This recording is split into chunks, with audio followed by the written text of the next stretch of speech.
coming up.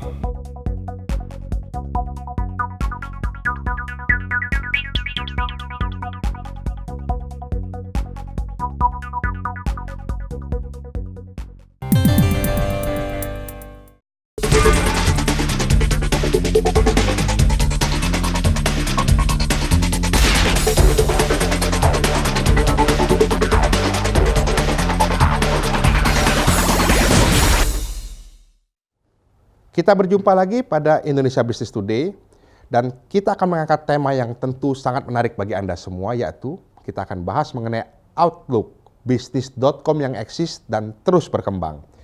Namun sebelum itu, kami kru Indonesia Business Today mengucapkan bela sungkawa dan duka cita mendalam atas meninggalnya ibunda dari Bapak Ahmad Wijaya. Bapak Ahmad Wijaya sendiri merupakan ketua ASAKI, yaitu Asosiasi Keramik, dan juga berkali-kali menjadi kontributor pada acara ini. Dan juga kami juga mengucapkan bela sungkawa atas meninggalnya ayah mertua dari Bapak Dono Bustami yang merupakan salah satu direktur dari PT Bukit Asam Tbk. Nah, terkait dengan acara kita, telah hadir beberapa narasumber, yaitu ada dari Detikcom, juga dari Newslink Corporation, dan juga dari www.tenderstripindonesia.com. Nah, apa saja, kita langsung saja membahas, kita ingin bertanya kepada Detikcom. Mas Arifin dari Detikcom, kita tahu bahwa dulu .com itu booming demikian hebatnya. Ada yang namanya bisnis yang go public di Amerika, di seantero belahan dunia, tapi kemudian rontok tiba-tiba. Nah, Detikcom kita tahu bahwa dulu pendiri Detikcom memulai dari garasi, katanya begitu ya. Kemudian, tapi eksis sampai hari ini, malah saya tangkap bahwa Detikcom merupakan salah satu bisnis dan sumber informasi yang kredibel dan terpercaya bagi semua pengguna internet. Bagaimana Anda melihatnya dengan rontoknya bisnis.com dan tetap eksisnya Detikcom ini? Oke, yang pertama mungkin bisnis.com pada tahun 2000 ya, tahun 2000 itu merupakan di Indonesia merupakan bisnis yang baru. Bagikan kalau misalnya kita kenal pacar, mungkin itu adalah pacar baru yang kita harus banyak mengenal terhadap bisnis itu. Yang dilakukan oleh Detikcom pada saat itu adalah bersikap hati-hati, mengenal lebih dalam. Sementara pendatang-pendatang baru mungkin lebih royal, mereka menggaji karyawannya lebih tinggi dan segalanya berpromosi lebih gencar. Sementara penghasilan yang ada di bisnis.com itu belum kelihatan seberapa besar kuenya. Nah, itu yang kita lakukan sambil pelan-pelan berjalan. Memang pada tahun 2000 Detikcom itu juga sempat down juga, tapi kita juga akhirnya dengan pelan-pelan hati-hati dengan melihat visi konservatif. Ya, betul, dan melihat beberapa indikasi-indikasi untuk tumbuhnya bisnis.com pada tahun-tahun selanjutnya, akhirnya kita sekarang masih tetap eksis. Nah, dengan eksisnya sekarang Detikcom ini, kalau saya buka Detikcom, kalau pemirsa juga buka Detikcom, akan kelihatan bahwa news-news terkini ya, seolah-olah wartawan yang menyebar di seantero negeri. Tapi juga kita juga melihat bahwa di situ juga banyak channel-channel khusus gitu ya. Apa yang terjadi dengan multi channel itu? Kok bisa sampai begitu? Orang yang masuk ke Detikcom beragam, ya kan? Ada yang suka politik, ada yang suka ekonomi, ada yang suka teknologi informasi. Tapi pornografi nggak ada ya, nggak boleh sekarang. Kita nggak boleh. Nggak boleh ya. Jadi sengaja kita buat kanal-kanal itu agar lebih mudah, sehingga orang begitu masuk ke situ tahu di mana sih ruangan saya. Nah, begitu. Walaupun tidak tertutup kemungkinan orang yang suka sepak bola akhirnya juga baca politik, baca ekonomi, cross content akhirnya mereka cross ya. Content. Nah, pemirsa, saya pernah buka internet dan ketika saya mau nyari bisnis gitu, saya buka bisnis project dan saya dapat di Yahoo itu tenderstripindonesia.com dan situ banyak berbagai macam proyek. Nah, saya ingin bertanya kepada Mas Agus. Dari sekian banyak orang biasanya main isu-isu politik, isu sport, dan paling banyak politik gitu ya, atau isu entertainment, selebritis.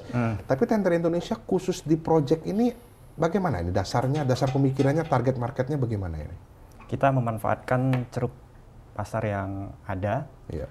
Jadi dari ceruk yang itu kita lihat ini sepertinya potensinya bagus untuk karena belum banyak yang memanfaatkan potensi di bidang bisnis ini. Jadi ceruk pasar itu yang mana itu ceruk pasarnya? Seperti oil and gas, seperti mining, telekomunikasi, dan petrochemical. Jadi yang sekarang bisnis lagi booming oil and gas itu ya. Apa yang ditawarkan coba kepada katakanlah pengunjung daripada web itu? Pertama kita dasarnya itu user ID itu, password. Oh, ada password ya? Akses untuk melihat semua proyek yang ada di Indonesia, di seluruh Indonesia. Oh, proyek ya? Jadi Proyek. itu ada user ID? Ada nah, user ini ID. Jadi pendapatannya berdasarkan subscription? Subscribe, ditambah dengan added value berupa pemasangan banner. Oke, jadi model bisnisnya lebih jelas. Nah, saya balik ke Mas Arifin dulu. Bisnis model, kalau tadi Tender Indonesia dia berdasarkan member, bayar subscription. Betul. Lalu juga ada added value-nya, memberikan informasi proyek-proyek terkini. Kalau Detikcom sendiri bagaimana model bisnisnya? Kita kalau melihat ya pengguna internet itu sebetulnya kalau dia diminta bayar, ya diminta bayar nih, walaupun cuma 100 rupiah, 200 misalnya gitu ya, itu mereka lebih cenderung untuk tidak ngeklik akhirnya.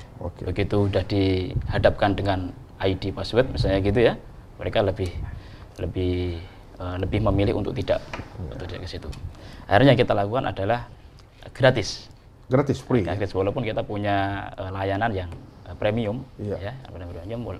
Tapi sebenarnya yang paling utama bagi kita adalah yang gratis. Orang bisa mengklik apa saja. Free ya, free for all ya. Betul. Oke. Kalau Mas Agus sendiri tadi katakan bahwa orang tidak tertarik kalau untuk bayar. Apakah Tender Indonesia kok berani memposisikan untuk orang membayar dulu baru melihat gitu loh? Karena secara realita itu banyak korporasi yang mereka ingin tahu proyek, mereka cari koran, mereka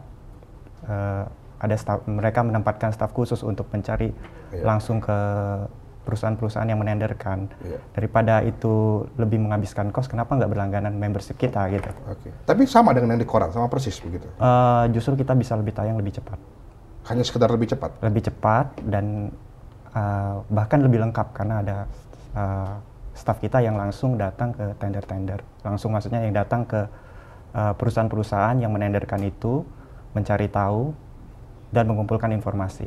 Oke, jadi ada kemungkinan bisa lebih lengkap, lebih cepat, dan lain sebagainya ya. Oke. Nah, nanti saya juga akan coba mengajak pemirsa untuk bicara dengan Bang Despen yang merupakan dari Newslink Corporation, karena ini agak unik, karena saya sering mendapatkan berita-berita terkini yang menarik sekali, tapi via handphone. Sepertinya ada peralihan teknologi, nggak .com hanya di internet saja, tapi bukan hanya di notebook atau di komputer PC kita, tapi bisa menyebar ke berbagai equipment lainnya. Kita akan bicara dengan Bang Despen, tapi jangan kemana-mana karena kita harus break untuk yang satu ini.